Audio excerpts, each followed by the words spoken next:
One Bulacan project, so ako po ay naka-assign for recruitment ng mga subs natin, and aside from that is broker coordinator. Plus, this year kasi ang handle ko naman is, or ang focus project ko naman is Monte Carlo, which is yung shinare or i-discuss kanina ni Sir Paulo. So kami yung tandem for that project. So kung may mga concern kayo, any needs for materials, pwede niyo kaming lapitan. So mga presentation, since new hire kayo for us agent natin. So ngayon, kung may mga presentation na kayo, kung may mga client kayo for tripping, for computation na discussion, pwede niyo po kaming lapitan. Kahit po, halimbawa sa CP, pwede tawag. Opo, pwede naman. Pwede po makuha yung number niya. Sige po, 0975. Ay, go! Opo, TMT. May fans agad, kinuha agad yung cellphone number. 0975. Kailangan pag naka-close kayo ng deal, tinulungan kayo nila, bibigyan nyo ng ano. 717. 4039. 4039. Yan yung ano po. Pwede niyo po kong tawagan dyan. Kahit umaga, gabi, gising pa kami yan. Gising naman kami yan.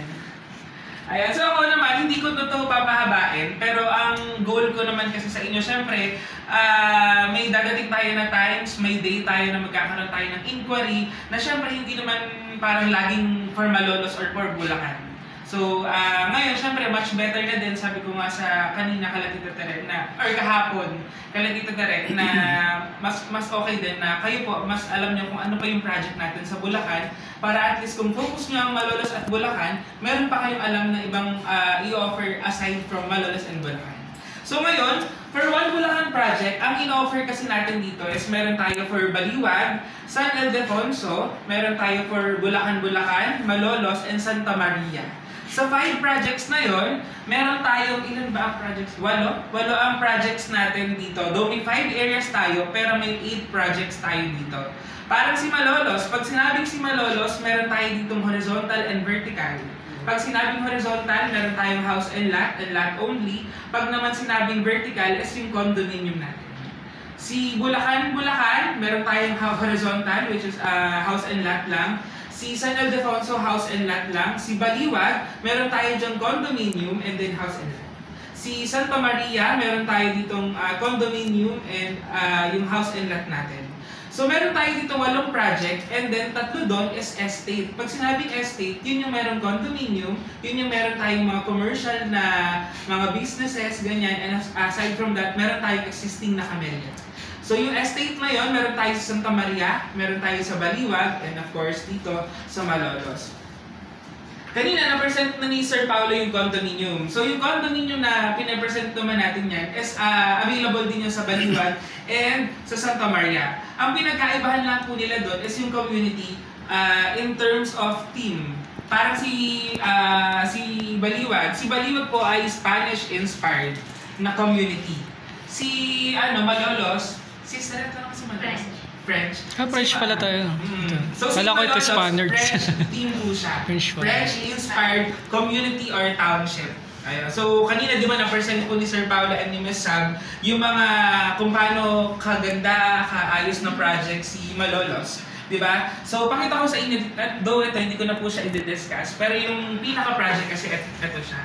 So nakita niyo to kay Paulo kanina. So itong project na ito, nandiyan po lahat yung ating mga condominium and yung house and lot natin, plus yung mga commercial areas, plus may mga iba't iba pang itatayo dyan like mga buildings. Ayun. So imagine yung mga, let's say, yung mga client ninyo, pag meron kayong mga client na nadala dito, or let's say na close for horizontal or vertical, hindi lang parang mag-stay lang siya sa unit na nabili niya. Kung nakabili siya ng condo, hindi lang magtatapos doon, or kung nakabili siya ng house and lot, hindi siya magtatapos doon dahil meron pa tayong na-offer dito na iba't ibang mga pwedeng ma-experience ng mga client ninyo.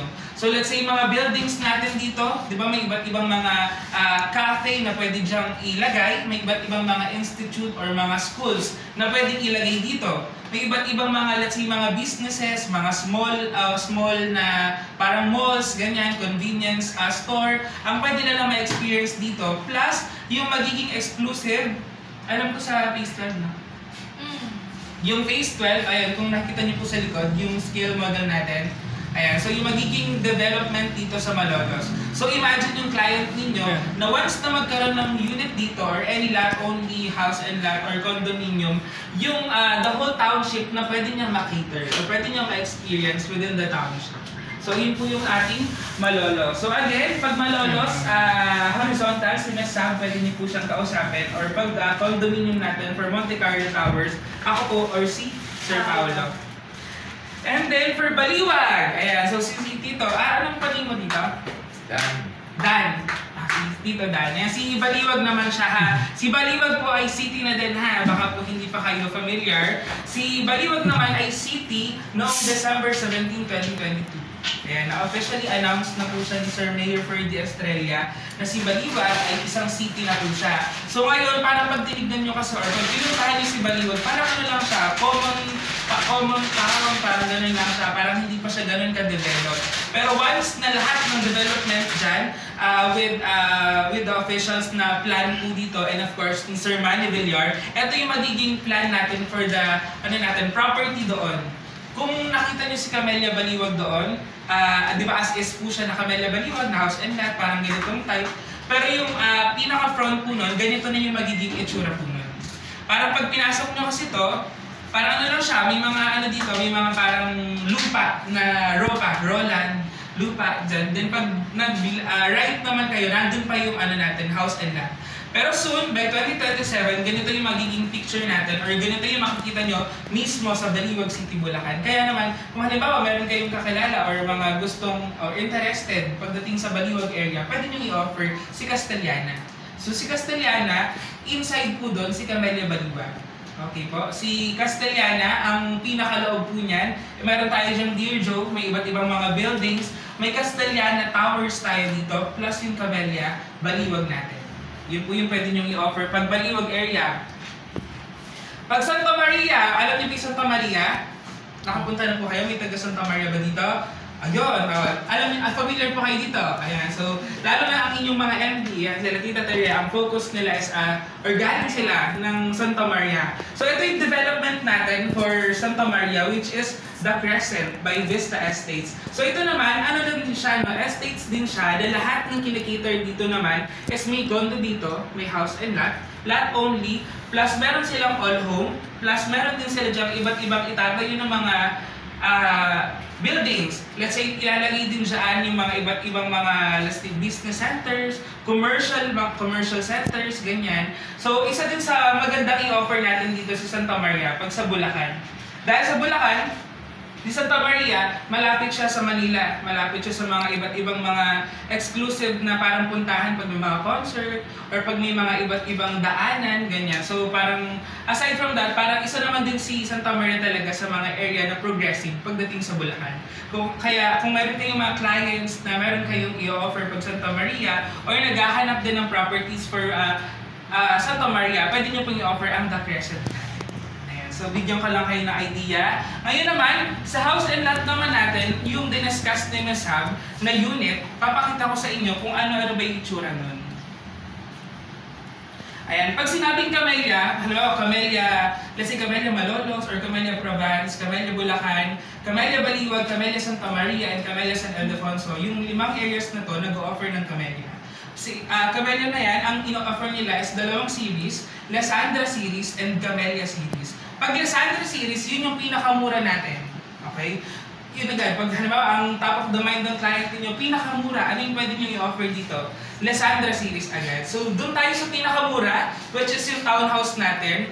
Aerial unit naman yun. Pag sinabing townhouse, which is, ang term ng mga client natin dito is yung, meron ba kayong bahay dyan na dikit-dikit? Ayan. So, yung pinaka-term nila. So, pwede nyo i-offer si aerial. Dito sa Malolos, magkano ang aerial ngayon? 3 million. Though itong area natin ay nagpa-price range siya ng mga nasa 2 million to 3 million. So ito yung pinakamababang bahay na pwede nyo i-offer sa mga client ninyo. Yung sukat nito nasa 36 square meters and then depende siya per area. Let's say dito sa Malolos, ano ang square meters ng area nyo? 63 yung lahat. Pinakamalaki. Ayun, may malaki pala dito, may 63. Kasi sa Baliwag, doon sa amin, or sa San Ildefonso, ang square meters na in-offer naman namin doon is nasa 36 lang.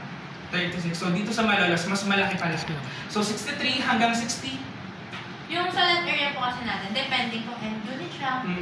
Per Ganun po. inner. So, mas yung sa inner unit, same siya, di ba? 36. 40. Sa amin 40. Ah, 40. sabi ko, inner. Inner, opo. Pero pag end unit, depending kung ano yung available sa inventory natin. For example, meron kaming RFO na 77 yung land area for the end unit. Ayun. Ganun siya. So, iba siya per project. Iba-iba siya per project. So, ngayon, huwag kayong malito. Per area, meron tayong aerial, pero nagkakatano lang yan sa ino-offer na lupa. Laki ng lupa, sa square meters. So, dito sa Malolos, may malaki pala sila dito, katulad ng 63 square meters. Si Baliwag at San Ildefonso may 36 square meters at 40 square meters. Diba? So, kayo na lang po yung bahala kung saan nyo pwedeng parang mag-agree kayo with your clients kung saan sila mag-close. Pero, yun. So, lahat ng series natin for aerial unit, lahat available naman po siya sa lahat ng Bulacan. Next po natin dito si Crisel. Si Crisel naman natin dito, ito na dito na mag-start yung ating single firewall. Yun yung ating unit dito na tinatawag, single firewall. Ito, up and down na din siya. Yung unit na ito naman is nasa 40 square meters. Pero usually, ang Crisel, 40. Okay. 40 square meters. 40-42 Ben. Ayan, 40-42. Again, iba't iba pa ang mga area natin for one Bulacan ha. So, dito sa Malolos, 40-42. Pero ang pinaka-size po niya, hindi na siya bababa ng 40. Mas malaki na siya syempre sa townhouse natin. And then, ang kainaman nito, hindi na siya dikit-dikit. Though, parang pag dinikit mo kasi siya kay aerial, parang same lang sila ng unit. Pero ang kainaman naman nito, mas spacious na to, mas malaki na to. So ito, pwede nyo i-offer sa mga nagsisimulang pamilya, or may mga client kayo na let's say mga kakagraduate lang, or may mga gustong mag-invest for parang future homes. Diba? Pwede nyo i-offer si Crisel. Isa ito sa pinakamura namang single firewall natin na up and down na bahay. So si Crisel naman natin, 2 bedrooms din yan, and then 1 toilet and bath. Lahat ng Lasandra series natin, 2 bedrooms, and then 1 toilet and bath. Yun po lahat yun ha. Pag Lasandra series, mag-offer, wala tayong in-offer dito na 1 bedroom. Laging 2 bedrooms. Ang mga unit natin dito, nagtatalo lang sila sa mga toilet and bath. Pag po Lasandra series, eto 1 toilet and bath lang po siya, pero lahat sila 2 bedrooms. Next natin si Crisel, si Isabel, mas malaki na siya compared to Crisel naman. Kung kanina, floor area niya kasi is 40, dito naman kay Isabel is 46 square meters. Mas malaki na to. So ngayon, ito yung isa sa mga natin. Pagdating kay Baliwag, one of the top units namin ito sa Baliwag. Though, ito kasi, isa siya sa mga kinukuha niya kasi parang mas parang ito kasi yung mas pumapasok sa budget ng mga client doon. So kayo, kung halimbawa kayo talaga minakuha kayo na client for closing, in-offer nyo si Crisel or si Isabel, kayo po ang bahala naman nun kung paano nyo siya mag-push. Kung halimbawa, Isabel ba siya or Crisel, ang pinagkaibahan lang po kasi niya, yung luwang ng bahay, yung laki, yung sukat. Pero again, 2 bedrooms po ito and then 1 toilet and bath and then mas malaki yung kinikater niya na. Yun po siya. Next natin, pupunta na tayo sa Camellia Series. Sa Camellia Series, may in-offer tayo dito na 2 bedrooms up to 5 bedrooms. Una natin dito, si Bella naman. Si Bella unit. So si Bella natin, ang kinaibahan niya naman sa mga Lasandra, though siya ay 2 bedrooms, ito naman ay 2 bedrooms and then 2 toilet and bath. Ayun po siya. So si Bella, pag sinabing Camellia Series, wala na tayo dyang mga 1 toilet and bath. Lahat, above na siya ng 2 toilet and bath. Yun po siya. Floor area po ni Bella naman is 53 square meters, then minimum lot area po nito is 88 square meters. Ngayon, ang client nyo, pag tanong, pwede bang kukuha siya ng Bella, pero ang gusto niya sa lote niya ay mas mataas pa. Para pag tinanong na, halimbawa, pwede ba ako dyan mag 100? Pwede ba ako dyan mag, let's say, 110, 121, ganyan. So, pwede pa din siya. Basta lahat ng unit natin, kung ang minimum lot area natin is, ang nakalagay dito is 88, katulad ni Bella, hindi na siya pwedeng bumaba. Parang halimbawa, pwede ba siyang kumuha ng Bella pero ang size nito is pang Lasandra or pang Isabel, hindi po siya bababa doon. Pwede siyang magbago ng lupa kung pataas. Pero hindi na po siya pwedeng kumuha ng lupa na ganito yung series ng bahay pero pababa siya. Ganun po siya. Next naman po natin dito si Cara. Si Cara naman ay 3 bedrooms naman po siya. So parang pataas po siya, no? Pag parang Bella, parang 2 bedrooms. Si Cara naman, 3 bedrooms. So same lang naman din po siya. Ang kinaibahan po nito, pwede tayo maglagay dito ng balcony. So parang pag si Bella kasi hindi siya pwedeng lagyan, pero pag si Cara, pwede siyang lagyan ng balcony. Meron bang sa... Wala. Ayan. Si Cara pwede siyang lagyan dito ng balcony para chill lang mga ano dyan, client din nyo dyan. So pwede tayo ditong maglagay ng carport tapos plus balcony. Yun po yung kaibahan ni Cara. Si Cara naman, again, 3 bedrooms siya and then 2 toilet and bath din po siya. Mas malaki din yung sukat nito compared to Bella. Yung floor area po nito is 65 and then for minimum lot area naman natin dito is 99 square meters. Yun po siya. And then, Dana naman po. Si Dana naman ay 4 bedrooms. 4 bedrooms and then 3 toilet and bath na po siya. So, dito papasok yung 3 bedrooms. 3 toilet and bath na. Dalawa. Dalawa na ba siguro? Okay, sorry po. 2 toilet and bath din po pala to. Sorry. 2 toilet and bath si Dana and then kanyang rooms naman po ay 4 bedrooms. So, 3 sa taas, 1 sa baba. Yun po yung pinakakaibahan naman niya pagdating kay